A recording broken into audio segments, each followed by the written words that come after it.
Magic! Thank you so much, Team and Kat. Maraming salamat, Raiders. Balik muna sa inyo, Casters.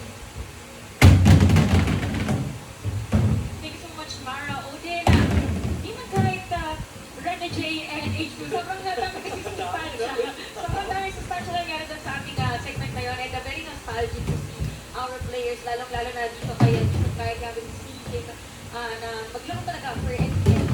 Parang good words with Ina Doma. May time kasi nagsasabi natin sila. Nag-time ko remember dun sa bandang time na parang NPL ay na off-season na last year. Their first team again, nagpahinga na nga ng content. So kang tigil makabalik. Parang may nagsamon bigla sa kanya, no? Kumbaga, damay si Villan nga lang siya eh. Actually, yung di naman siya nakikiyan eh. Parang bigla may tumalabit na naman sa init natin.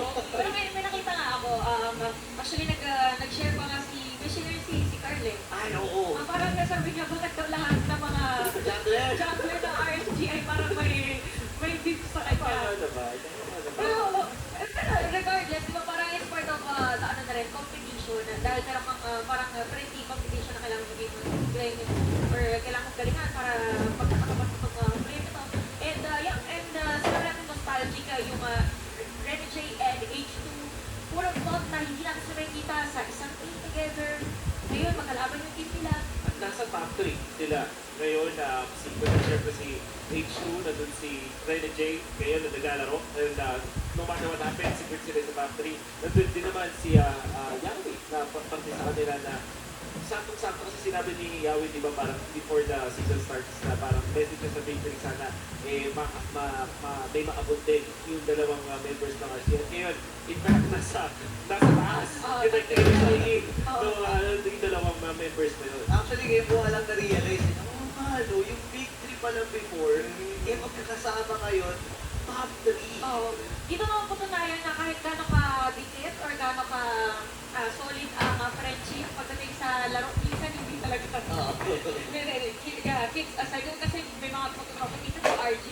Akala niyo wala kang saksi kasi mas solid yung kapahan eh. Pero hindi talaga ito. Yeah, for Blacklist International and going back to Blacklist and RSG, again for Blacklist isa na inaantay nila. And for RSG, nanalo sila sa game na yun. May chance sila ma-sweep yung ating series. Pero ano sa tingin niyo yung biggest factor for that game? Okay, marami. Una, si draft adjustment, which hindi kami muna sa RC. Second is yung on-the-fly na adjustments na hinalat mula sa players.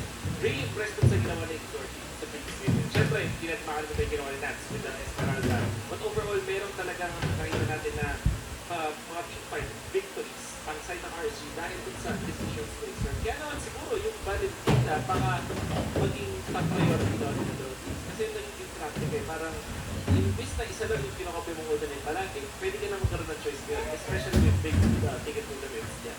So, nung game na yun, may experience na nagkakalay dun sa, at least pwede natin sabihin, mali yun, real-world manipulation yung nagkakalay yan. Pero yung mga kasunod na, kinopy niya ni Heavy Split, tapos may time na real-world ulit kinopy niya kasi alam nila kung kontrolin nila doon si Angela. Yung mga decisions na doon na nakita natin mula kay Veteran Exort, naging game changer ng game. Yeah, and to add to that, kasi nakita natin na nag-step up din bigla si Light eh. Kumbaga parang nakita niya rin na okay, hindi pwede na mag-stick lang tayo dun sa ginawa natin game 4 and game 1 and game number 2.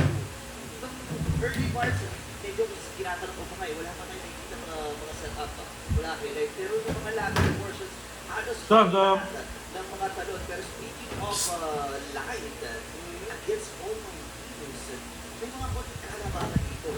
Alam naman natin na pag-usapang stats kasi talaga lalabas yung lagi kasi parang AKA very conservative ang paglalaro dito ni Omedinos. Kaya naman matakas lang yung team point participation. Alam naman natin yung team play style na classic mo mula sa Blacklist International. Yun nga, nakita sila winning. Malaking difference yung dalawang players. Where are you? Iteration.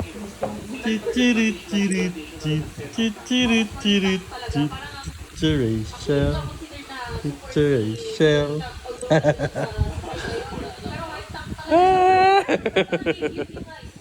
Wah.